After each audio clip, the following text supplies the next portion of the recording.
Good morning to everybody. We have now the website of NLPAI Association. And what better day than this day when we are celebrating the contributions of Professor Rajiv Sangal. We are doubly blessed because Professor Raj Reddy, though not in person, but through his online presence, is gracing this occasion. Now, NLPI Association is motivated by the fact that we have a very important problem in front of us, which Professor Vasudev Verma, Professor P.J. Narayan, they emphasized, namely the problem of natural language processing in Indian languages. And many of us have been trained by Professor Rajiv Sangal. My master's thesis advisor was Professor Vinit Chaitanya. So all of us know the intricacies and the complexities involved in Indian language computing. We have this regular event of ICON, the Natural Language Processing Conference of India. It is an international conference, but focused on Indian language technology. Now, we decided that this association must have a face of its own through the website, and this will be launched now. Professor Asif Iqbal, who is the secretary of NLPAI Association, has spent a lot of effort in getting this website ready, and I'm the president of this association. With Professor Raj Reddy's permission, then we would like to launch the website. The association, of course, is dedicated to making available resources, tools, papers, concepts, and also to provide a platform for exchange of ideas for the researchers working in natural language processing, which is also very machine learning driven these days. But linguistics has always played a very important role in this. Now, shall we then launch the website? Yeah. Professor Raj Reddy, do we have your permission to? Yes, please.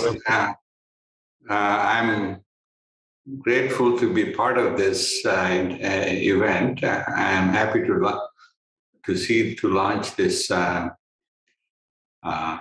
website. And after that, I'll say a few words about Dr. Sangal.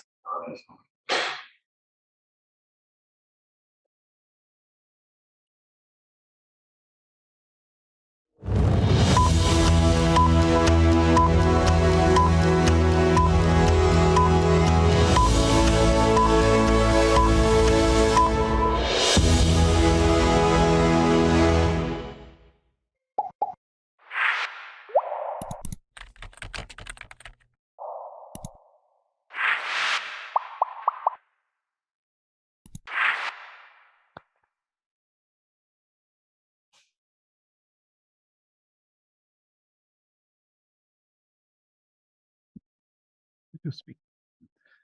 Yeah. Now, may I request Professor Raj Reddy to say a few words? Sure. It's after midnight in Pittsburgh, and so I wasn't sure whether I'll be awake or not. So I recorded my felicitation of Dr. Rajiv Sangal. If we can play that first, and then I'll say a few more words after that. Is that possible? Otherwise,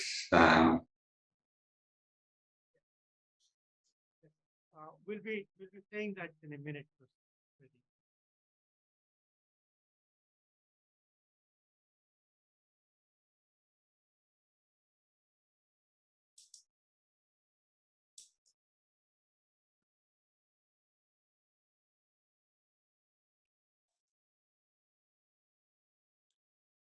Good morning.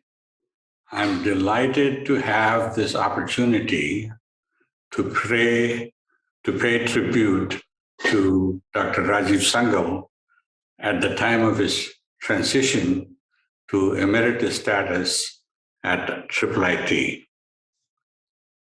Rajiv has had a profound impact on the growth and stature of NLPAI over the last 20 years. To begin at the beginning, Rajiv graduated from IIT Kanpur in 1985. He then went on to University of Pennsylvania to do his doctoral work soon afterwards with Dr. Arvind Joshi. Arvind Joshi is a distinguished Indian American who is well known for his work in computational linguistics, cognitive science, and natural language processing, period. He completed his PhD at the University of Pennsylvania in 1980. After a short stay at MIT as a postdoc, he went back to IIT Kanpur as a faculty member in 1982 and stayed there for 16 years until 1998. In 1998, IIT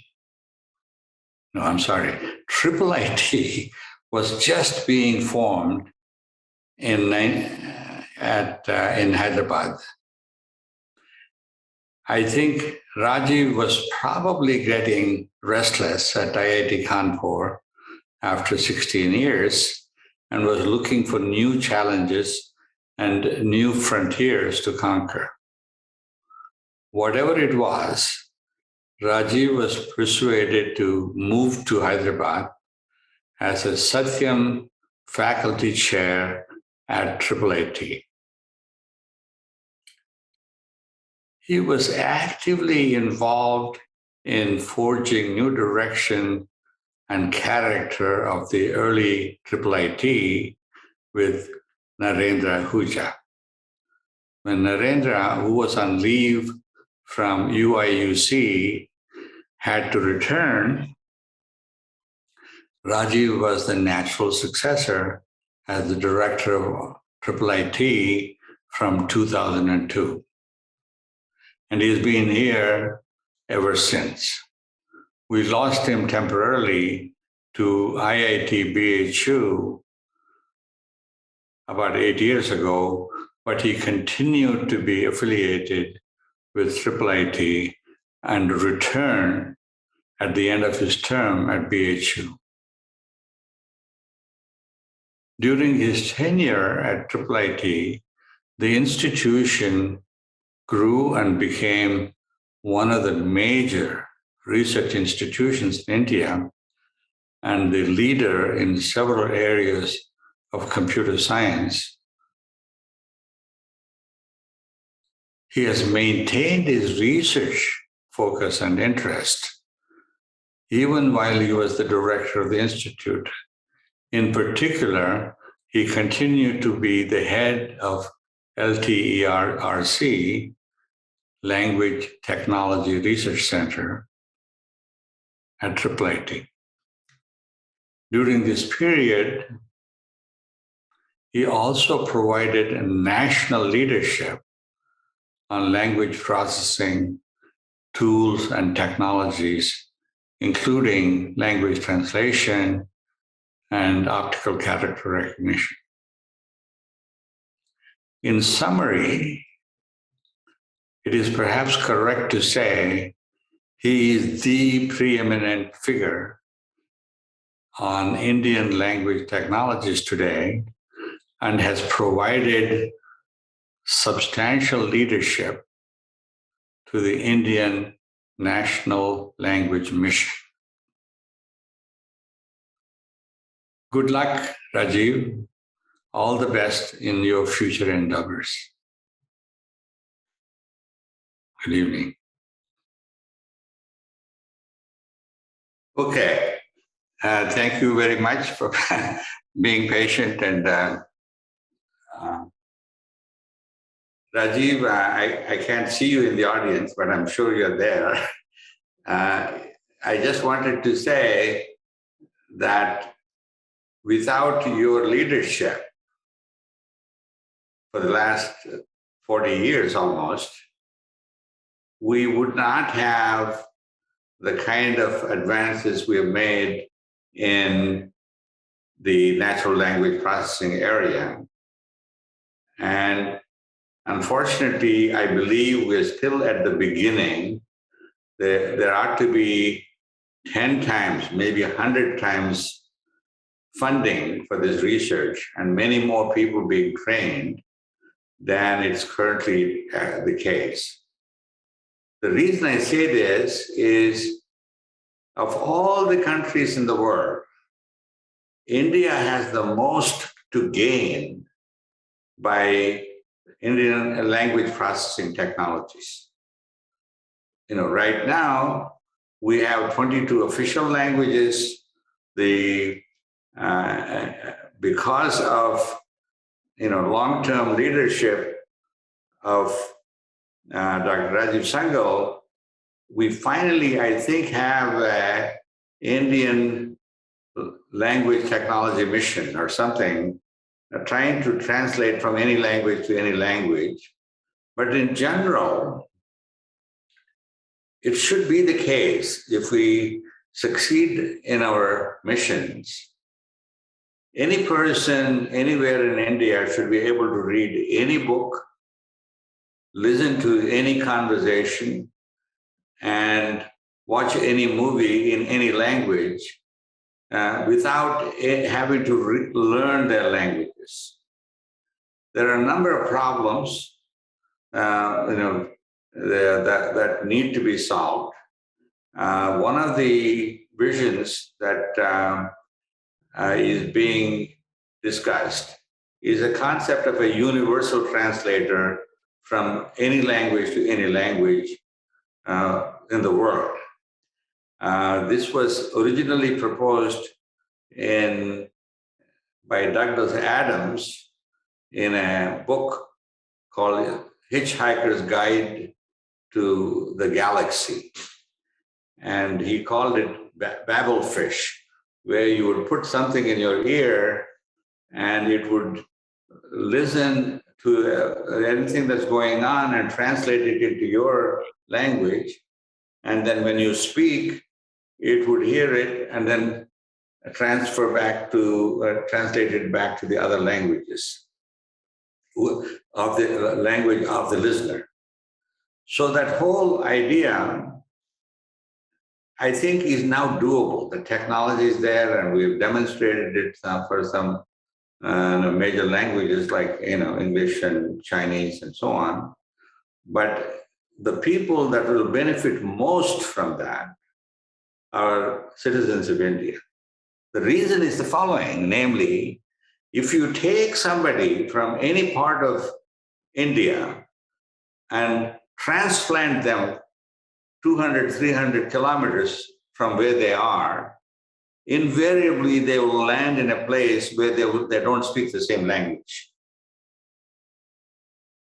which is very sad. That means you can't communicate your own brothers and your family members, you're not family members, your fellow citizens. This is something that is solvable. This is something that we should do. We should have a major mission in language technology and natural language processing, where anyone, even an illiterate person, can read a book, can watch a movie, can have a conversation with anybody else in India. You might say, how can that be? If you're illiterate, how can you read it? All that you need is a digital copy of the book, and you can actually do text-to-speech synthesis, and you can play it. And so I don't need to actually be able to read it. By the way, reading in Indian language is a pain. Almost every other language uses a common alphabet, like the Roman or Latin alphabet. And in India, we insist on having, 10 or 20 different alphabets. There's Devanagari and there's various other things. I think we need to kind of have a movement in NLPAI to have a common transliteration standard. We already have it, except there are some ambiguities, like ta and tha. If you write Tirupati, then Tirupati is spelled T-I-R-U-P-A-T-I. If you're pronouncing it in one way, you would say Tirupati instead of Tirupati. So that whole thing is contextual. It can be understood of what is the intended pronunciation. The people in Tamil language have understood this. They've actually got rid of all the distinctions between voice stops and unvoiced stops. So when you write it, you could read it as a Balakrishnan or Palakrishnan. There's no distinction. It's all based on the context. And I think they were much more advanced than the rest of us, where there are other problems with language, like Sandhi. Sandhi is very important, all kinds of things. But when you go to the extreme of writing in language, with Sandhi, the whole thing becomes hard to read. You should separate out the words, rather than combining them. So there are lots of issues, and we need a community in India of not hundreds of people, not thousands of people, but millions of people that are working on this problem. We don't have them. They'll only work, millions of people will work on it if there are jobs, if there are people that can believe that this is something that's important to do. And there are lots of other issues. Natural language processing does not mean just, translation, or it's information retrieval, it's translation, it's named entity recognition, people, places, and things, and summarization. All of those tasks have major research problems that need to be solved. We haven't solved them yet. And Rajiv has kind of led the way, but a small number of you have been working on it. That's not good enough. For a country of the size of India, we need to somehow raise the consciousness of everyone. And then we also need to begin the movement towards simplifying Indian languages and then making it easy for people to read from any language to any language. The only way to do that is to have a common transliteration. And that can be, you can pick some other alphabet, but why not Latin alphabet, so that not only people in India, but anyone else in the world can read. Right now, if you happen to be an Indic scholar in Europe or something, you have to learn the script of every language, which is almost impossible. It takes a lot of time and a lot of dedication. And we can simplify their lives and our children's lives in the future. So, for example, I know there are a lot of NRIs in USA and other places. The children may speak the local Indian languages. Almost invariably, many of them cannot read it unless the parents are very dedicated and teach them. And even when you do that, because they don't practice, they forget. So I think this is a very important area, and Rajiv has led the way. And I hope all of you will pick up the challenge from him and go forward. Another person from that time is Dr. Yagna, who started in the 70s in the speech, and speech and language go hand in hand, and he has been working on it. And I'm glad that he is here with us today. And younger generations like Dr. Pushpak, Bhattacharyya, and Vasu, and Deepthi, and various other people have been making major contributions. But that's not enough. Having a handful of people is not something that you can be satisfied with. With that, I'll stop, and thank you, Rajiv.